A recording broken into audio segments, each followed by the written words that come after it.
electronic governance, but empathetic governance. Empathy with a pensioner who had not received social pension for 6 months. Empathy with the common man who had to visit a number of offices every month to pay bills or to avail some service.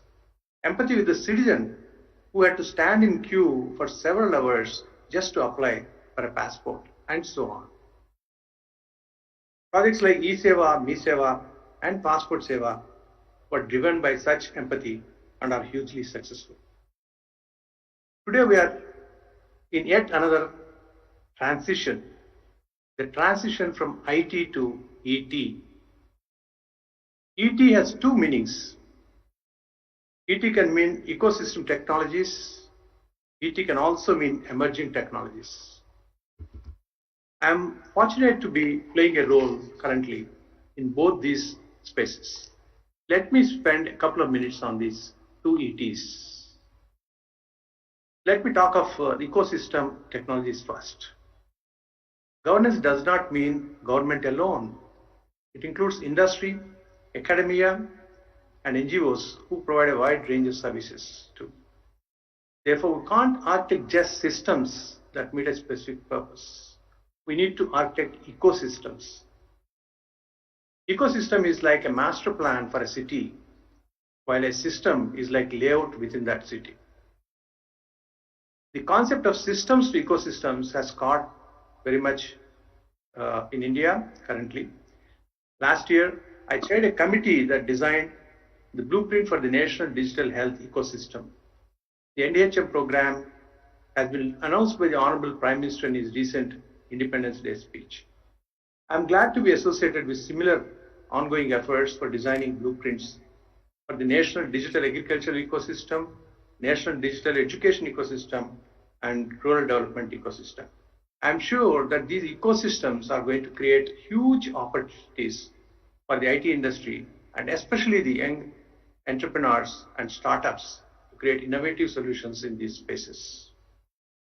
Talking of the other ET, emerging technologies like AI, ML, IoT, blockchain, AR, VR hold a promise for the future. They can potentially bring huge benefits in several innovative ways, but they can also cause harm if not used properly. Responsible design, development, and deployment of emerging technologies is the need of the hour. And it is the responsibility we owe to our future generations. The World Economic Forum, with which I am currently engaged, is working with the government of Telangana on a project called AI for AI, or AI for Agriculture Innovation. We were fortunate to have the presence of the Honorable Minister KTR Garu, and this project was launched on 12th of August this year. It aims to improve crop planning, adopt smart farming practices, and help farmers to access the markets more efficiently. I hope that the AI for AI project would make a huge difference with farmers in times to come. I am fortunate to have had an exciting journey along the evolution of technology from the days of the PC, personal computer, small PC with a very low capacity, which had only 64 KB, on a floppy. Today we can carry 64 GB in our pocket in a pen drive. So from those days of PC to today's days of artificial intelligence, during the last 30 years, I have done this journey, and the journey continues. Miles and miles to go before I can sleep. This award makes me rededicate myself to the service of the nation in my own humble way.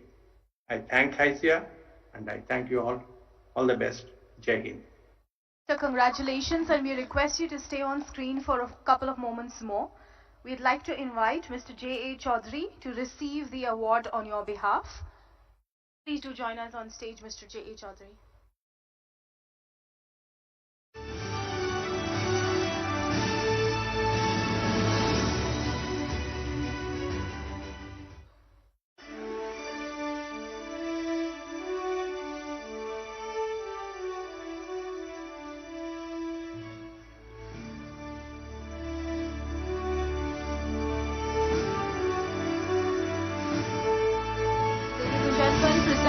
Lifetime Achievement Award welcome Mr. J. Satyanarayana Garu.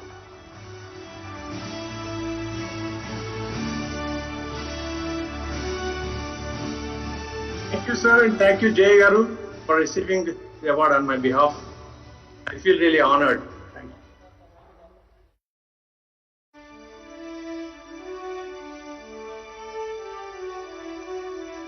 Thank you, J. Chaudhary Garu. I would now like to invite to the stage Mr. R. Srinivas Rao, COO HYSIA, to set the context for the white paper on Surging Ahead, the Resilient Hyderabad ITES Industry, alongside KPMG and CBRE.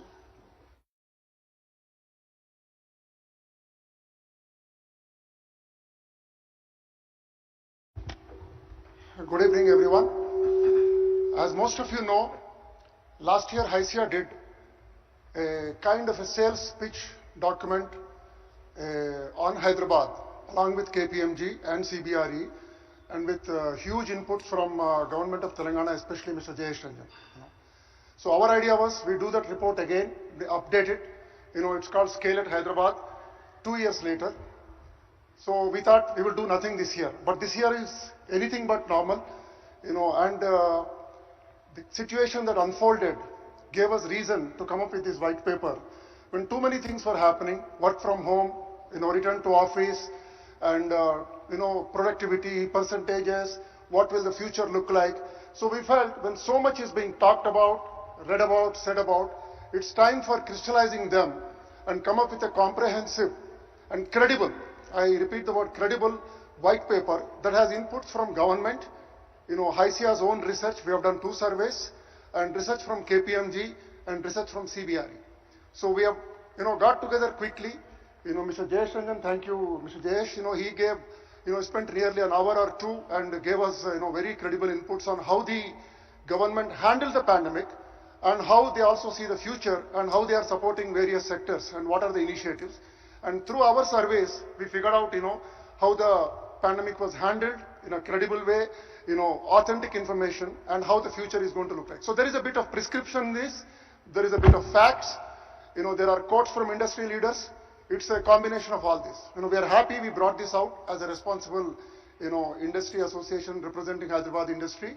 And I'm thankful to you, sir, for launching this. And we'll go ahead and do it now. And we don't have KPMG team, if I am not mistaken. If someone from CBRE is there, I request them to join me.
Congratulations to HYSIA, CBRE and KPMG on the launch of the white paper.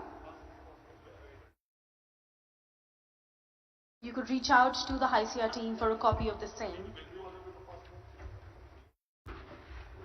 All right, so I just have to come back again here because make an important announcement that today we're also just taking this opportunity to be able to do 2 MOU exchanges, one with T-Hub and other one is with Task. T-Hub is primarily supporting the innovation ecosystem, and on Task, very importantly, it's a very, very special MOU for us because once the new EC body of HYSIA took over, we went and met our Honorable IT Minister, and at that point in time, he had a thought which he said very passionately that we have to be engaging the industry to be able to train cyber warriors, students as cyber warriors. So with that thought process that he was so passionately expressing to us, we have engaged for a task now. We're just writing this MOU, and then we are going to be exchanging these 2 MOUs today. Thank you very much, sir. Your brainchild. I'm sure this will just go a long way, and will create a lot of cyber warriors in Telangana with your support and blessings. Thank you, sir. Can we request task CEO Srikant Sinha and also Ramayar from T-Hub.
Here's to wishing HICIA, Task and T-Hub immense success for their future endeavors.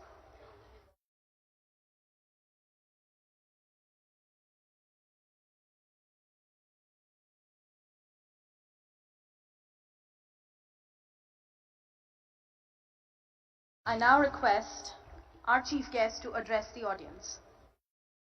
Ladies and gentlemen, Honorable Minister of IT for Telangana, Shri K.T. Ramarao Garu. Good evening.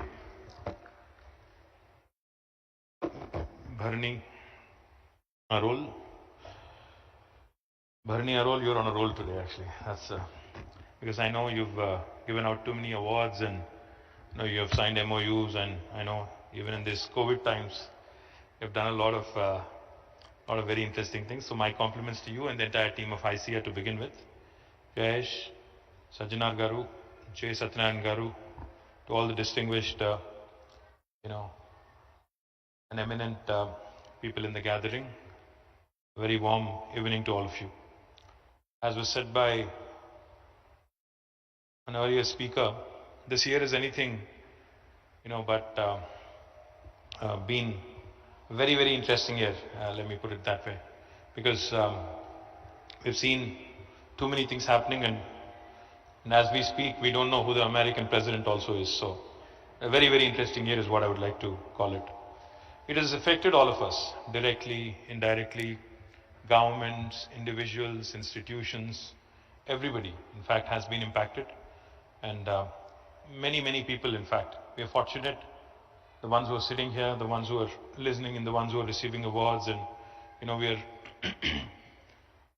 being able to congregate and meet in person. We are fortunate ones. There are people who have lost their lives. There are people who have lost their livelihoods. And there are many, many, instances where, the misfortune of millions of people has been highlighted.